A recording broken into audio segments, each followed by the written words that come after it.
The long and short of it, written by Bobbles. Chapter 18. Nocturnal. Pike knew this day was coming for over a week. She even knew that it was nothing worth worrying about. It was just a couple's cooking class. But no matter how many times she said it to herself, the Testrel couldn't keep herself from trotting back and forth through her apartment on that Sunday morning. If she kept that up, she was going to put a hole in the living room floor. Thankfully, Annan was in the shower, which gave Pike at least a little time to get her nerves under control and to keep her dignity intact. "I've just got to focus on something else. Just not what Mom would say if she knew I was doing this. Nope, that would be a terrible idea. So don't do it." Olan and Mom would buzz their eyes disappointed and wait. Stop. Pike took a deep breath. She was the moreliest mare on the evening shift. There was nothing wrong with helping her cold friend fill in a hole in his upbringing. So what if she was more eager to try than he was? There was absolutely nothing wrong with that. Sure, she might have been discovering new things about herself recently, but she was still a mare's mare. So what if she wouldn't mind spending all day, every day cooking nice meals so Annan could come home to a delicious dinner every night? There's nothing unmannerly about prancing around in a tight little apron, hoping Annan comes in, and, right about then, the shower turned off. Annan would be out in a moment. Seeing as their kitchen was only a few short steps away, Pike figured she might as well get started on breakfast. But what to make? Annan does have that strange affinity toward eggs. Anonymous was clean, feeling fresh, and ready to start the day. With a towel wrapped around his head. "Hey, Baines, take a while to dry, okay?" He pushed open the bathroom door, and was immediately hit with a wonderful smell. It was almost like eggs, pancakes, and bacon. He knew deep in his heart that there must be some absurd catch to this, but he was way too psyched to care. With supreme excitement to see what the Pike was cooking, he charged heedlessly out the bedroom into the kitchen to find that she actually was cooking bacon. Pike, having noticed Annan's charge through the apartment, gave him a sly little side eye. "Well, some pony's hungry. She has no idea I didn't even know you guys had bacon." That comment moved Pike from giving him a side eye to a direct look. A direct look of confusion. "How the heck have you never seen bacon here?" The haystander was hesitant, but his excitement broke like glass. The unicorn wanted to scream. He glanced at the pan with a cracked smile. "So it's hay bacon, then?" Pike looked at him quizzically. "Is there another kind?" And just like that, all of his enthusiasm was gone. Who the heck thought to oil fry hay? Pike, however, was thankfully oblivious to the death of Annan's joy, and instead returned her full attention to cooking. "Say, can you grab the plates for me? My hooves are kind of fully fought down to sackness." Sure, Nocturnal. Pike had egged in herself. Both she and Annan were just finishing up the contemporary, full equestrian breakfast of eggs, pancakes and bacon. Though, Annan's wasn't quite full. The stallion tried to be sneaky about it, but nothing got past Pike's trained skills and observation. He didn't eat his hay bacon. The question is, why? He seemed so genuinely excited about it. Before he found out it was hay, Pike had originally thought he was just being thoughtless about his diet, but a pony going out of his way to not eat hay was more than a little suspicious. The fact he was strapping into his jacket while they were getting ready to leave only highlighted the need to talk to him about it. "Say, Ann, how far is it to this place?" "Ask him because you know that jacket won't be enough. It's a bit of a trek." He grit his teeth and let out a sigh through them. "Orally. Well, might as well get going." Then he suddenly looked back at the bedroom, as if something had just occurred to him. "Say, this cold is wreaking havoc on my legs. Think ponies would be okay if I wore a set of socks?" By the time the distant lights of the bakery came into view, Pike still hadn't managed to convince Annan that wearing socks wouldn't be worth it. "I'm telling you," he spoke through chattering teeth, "they wouldn't have even noticed." Rolling her eyes at his unrepentant whimsy, Pike pressed forward through the morning snowstorm. "They absolutely would have. Those socks aren't even meant to keep you warm. You'd just end up looking like a sluit." She couldn't be too hard on him though. At this point the cold was starting to get to her too. Besides, we're almost there anyway. Thank Luna, the bakery was just down the street. Picking up the pace, the two found themselves at the front door in no time. Pulling open the door, Pike was suddenly washed in the sweet relief of warm eye. "Ooh, to the way, Pike." She squeaked as Annan barreled through her with the force of a train. It appeared that in her relief to be out of the cold, she'd unintentionally stopped right in the doorway. And as she stumbled, struggling to regain her heffing, it became obvious that Annan was not having that. Finally coming to a stop, she shot him a glare. "You could have just asked me to move. It would have taken too long," he said, shivering as he rubbed the snow out of his fur. Pike opted to leave him to handle that, and took the opportunity to gaze around the bakery. It was a small, cream-colored space, filled with display cases of various sweets. Honestly, if it wasn't for all the ambient babble coming from behind a curtain in the back, she wouldn't have ever suspected they could even hold a class here. Speaking of the curtain, a portly brown nerf pony stallion emerged from behind it. Based on his Cape Cutie mark, Pike supposed he was the owner of this bakery. "Oh, wonderful," he said in a sing-song voice. "You must be our last students." Walking over to Anonymous, he put out his hoof. "I'm Cape Batter, and I'm so glad you and your daughter could join us today, Mr. Anonymous."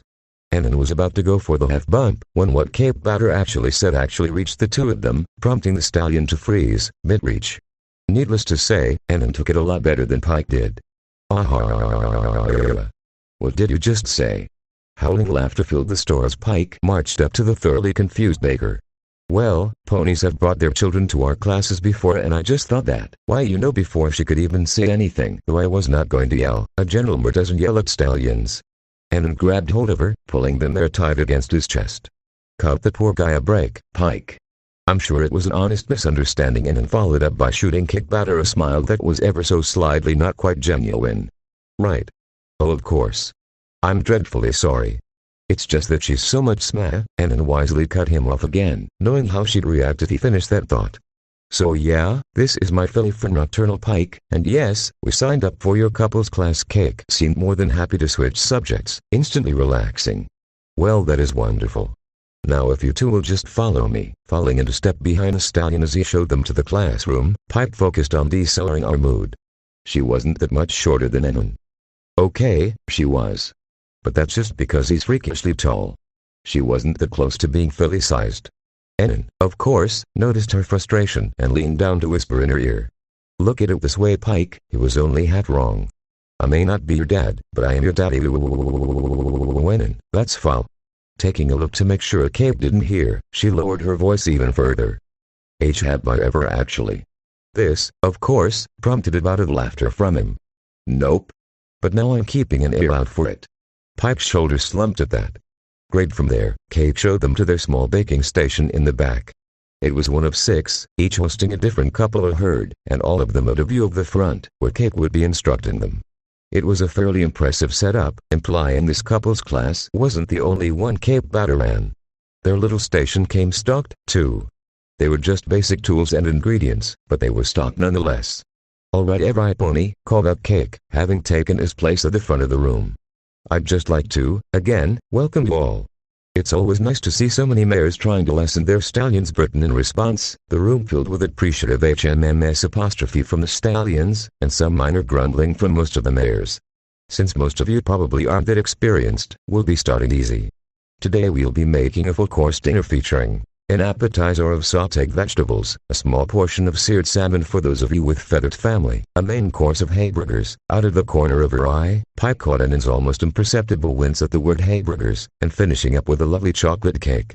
A part of Pike was sincerely tempted to try to use this to get to the bottom of Annan's hang-up. But for now she'd much rather just enjoy the moment. Who knows? Perhaps an opportunity would present itself.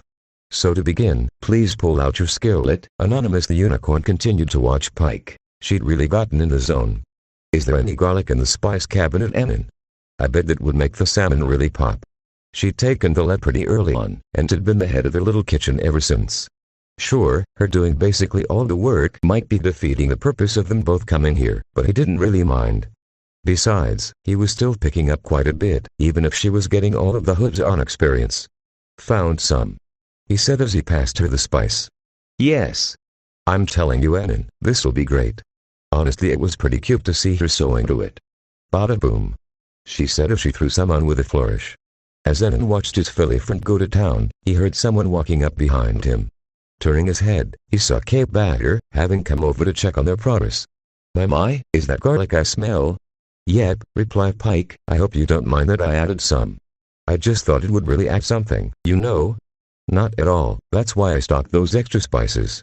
Just in case some of my students are feeling creative." Pike let out a contented HMM' and continued to focus on the fillet, while Cape turned his attention to Anonymous. "I must say, Mr. Anonymous, you are very fortunate. In my experience, it's very rare for a mare without a cooking-related mark to take such an interest in learning how to help her stallion around the house. Well, really it was because neither of them had any idea how to cook anything beyond the basics." Annan saw no reason to tell him that. "Yeah, it'll be nice to be able to double-team dinner. We're both just so tired after work. Suddenly recognition flashed in Cake's eyes. Work? The stallion exclaimed with a gasp. Oh my, I don't suppose you're the anonymous of the Candlelit Caterer. Oh no, Anon smiled nervously. As a matter of fact, yes I am. Oh my goodness. May I just say, my son and I love reading your articles. Oh God, please don't ask about anything fashion related. I would have never guessed that long sleeve coats were coming back into style. If you don't mind me asking, who's your source? Nobody. I made it up. Haha. Sorry Cake, a reporter never reveals his sources. Oh pish posh. Come on, you can tell me. Just a secret between us guys. Please stop asking. Sorry, Cake, I'm serious. They'd be really upset if I revealed them. For a brief moment, Anon was afraid he'd keep pushing, but after a pause, the baker let up. Oh fooey. I suppose I'll just have to wait for your next article. Then suddenly his attention was directed to one of the other workstations, which had suddenly began spewing black smoke. Oh blast. Sorry to run near it, but duty calls. After giving the portly stallion a nod, he ran off to the poor mare who just burned the shit out of her fillet. Speaking of fillets, carrying a plate in one wing, Pike reached out towards her cold front. Errand done. Come on in, have a bite. His mouth was already watering. Nocturnal Pike had been, metaphorically, chewing through Cake's instruction at a rapid pace. It was just so much fun. Mixing and matching ingredients, trying out new techniques, dreaming of the praise Anon would give her for doing such a good job with dinner. She felt like she was made for this. Of course, Anon had been a big help too, having everything she could want or need at the ready. The two of them made such a good team that they'd even already placed the cake in the oven. So while it baked, that left her to make the last dish, hamburgers. As she started them, Pike couldn't help but notice that for some pony so seemingly averse to eating hay, Anon was really eyeing up those burgers. He hadn't dared to take his eyes off the patties ever since she'd put them in the pan. Maybe this was her chance. Those are some fine-looking burgers, aren't they, Anon? He continued staring at the patties. Yeah, just imagine them when they're ready. Covered in equestrian cheese, topped with lettuce, onions, and tomato. Yeah, why, you could probably eat 2 or 3 in one sitting. Yeah, wow. He actually started salivating. As soon as these are done, you and me are eating the heck out of these hamburgers. And just like that, the spell was broken. Anon closed his mouth, stepped back, and looked away. Actually, I'm not that hungry. Maybe later tonight, Luna, damn it. Was it the fact she'd called them hamburgers? You sure? They'll be much better fresh. Yeah, I'm sure, Anon said, while refusing to look at either her or the burgers. Pike had had enough of this. She was going to get to the bottom of this, and she was doing it tonight. Either Anon was going to give her the reason he didn't eat hay, or he was eating those damn burgers. If you're done salivating then, could you pass me the paprika? And Viola. Pike said, as she put the finishing touches on the cake. Anon, looking at it with an appraiser's eye, seemed pleased. Looks like it turned out pretty good. Just like everything else really. She beamed with pride at the praise. Look at how far she'd come in just one day. Thanks, Anon, I couldn't have done it without you. Huh? I doubt that. Don't be ridiculous. Without you Just then it dawned on her that she didn't actually let Anon do any of the cooking. She was the one at the stove the entire time, just giving him orders. Aw, well gee, Anonymous, sorry I had all the actual cooking. Good-natured as always, he just waved it off. Nah, it's fine. Besides, you're the one who wanted to do this to begin with. While it was true, she still felt a little bad about it. Plus, there's nothing stopping us from just going over it again at home. I could even get us some aprons from Silk and Shop. That'd be fun. For some reason that idea tickled a certain part of Pike's brain. She saw herself in a tight little apron that showed off her flanks, while Anon towered over her, shaking her head to clear those strange thoughts. She smiled. Well, yeah, sounds good. Before the conversation could continue, however, Kate drew Riponi's attention to the front of the room. Alright, I see some of you have already finished up. If that's the case, you're free to go. Feel free to grab some to-go boxes for anything you didn't eat, and again, thank you so much for coming. At that, Anon turned excitedly to her. Wanna pick up some liquor on the way home? Have a cake and alcohol night? Pike grinned. You bet I do. Anonymous the unicorn and Nocturnal Pike eventually, successfully returned home with their goods. The class took basically the whole day, so by the time they'd gotten home, the sunset was visible through the window. And what better time to have some drinks and eat some cake? Placing the cake box on the kitchen table, Anon wasted no time pouring himself a glass of some equestrian knockoff and grabbed a cake-cutting knife. He practically shivered with anticipation as he sunk the blade into the chocolate goodness. And what do you think you're doing? Freezing mid-cut, he turned his head to the left to see a very stern-looking Pike. Oh, cutting the cake. Hopping up next to him, she revealed the other box they brought back from the class. Not before you eat your dinner, you don't, instantly putting two and two together. His heart froze as she placed the other takeout box on the table. Whatever he was going to say in an attempt to put this off died on his lips as she popped open the lid, and his nose was flooded with the smell of burgers. Preserved by some charm cake batter put in the box, they smelled just as fresh as they did when she'd make them. Putting one on a plate and passing it over to him, Pike gave him a smile that told the stallion she knew exactly what she was doing. Well, dicking. Oh, how he wanted to. As it sat there right under his nose, he couldn't deny the fact it smelled just like a regular burger. Every American bone in his body was screaming at him to take a bite out of that sucker. But he couldn't. It's hay. Mustering up all of his remaining willpower, he pushed the plate to the side. Pike, I can't. It's time to get to the bottom of this, Anonymous. Why? It's just hay, that's why. He suddenly cried. It's hay. People don't eat hay. Nocturnal Pike understood Annan's dialect well enough that she knew by people he meant ponies. Anonymous. That's ridiculous. Ponies need hay. It's a major food group. It's just not something I ate back home, alright? I know it's not really healthy for me to go without it, but just drop it. Please? No way am I going to drop it. What kind of bucked up culture keeps ponies from eating hay? Why would some pony? Suddenly, something occurred to her. Annan, back home, did all ponies have coats as thin as yours is now? He seemed to ponder the question a bit, as if he was unsure what to say. I guess so.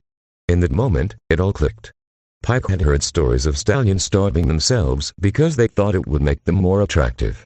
To think that Annan's own culture would encourage him to do that. It broke her heart. Anonymous really wasn't sure where Pike's line of questioning was going. This sense of confusion was only compounded as she looked at him with newfound tears in her eyes. Honey, what's wrong? Suddenly she hopped over and wrapped him in her hooves. Oh, Annan. You don't need to do this to yourself, you'll always be handsome to me. It was obvious she'd misunderstood the situation, but nonetheless, he couldn't help but feel comforted by her words amidst his troubled thoughts. Even if I was some freaky, thing. That got a chuckle out of her. Annan, what are you talking about? Turning you into a freaky thing? Eating some hay isn't going to change who you are. Annan stared wide-eyed at Pike for several moments. She's right. Eating some hay isn't going to change who I am at this point. I'm just holding on to the no hay thing, just for the suck of it. There was no real reason for him not to eat hay. Hell, it was even making getting around in the winter a genuine ordeal. It's just not worth it. Prying Pike off of himself, he turned his attention back to the burger. Alright, I'll do it. But if I don't like it, you have to promise to leave me alone. Wiping the tears from her eyes, she nodded. Okay with that, he steeled himself. Picking up the burger in his spectral hands, he took a big old bite. Holy shit, Nocturnal Pike was starting to get worried. Annan actually took a bite of his burger, which was good. Great, even. But he'd just kind of been sitting there with a burger in his mouth for a couple of minutes. He's also had this wide-eyed look on his face. Hey, wait a minute, are those tears? Hey Annan. Are you alright? She could hear him whispering something through the mouthful of burger. It's what, Annan? Delicious. Pike could only stare as he went to town on his food. She'd never seen a pony eat a burger like that. He absolutely tore into it like a wild animal. Oh burger, how I missed you. Honestly, this was starting to feel kind of filthy. Like, she was intruding on something extremely personal. And maybe I should go. But as she tried to leave the room, she felt herself get hoisted up. This time, she was the one getting pulled into Annan's hooves. As he squeezed her tight, he rested his somewhat filthy chin on her head. Thank you, Pike once again picking her up with his spectral hands. Luna above, he already finished the burger. He placed her back in the seat. Now eat your damn burger, I'm dying to have some of this cake. If you guys are enjoying this story, please give it a like, comment your thoughts, give me a follow and share this story with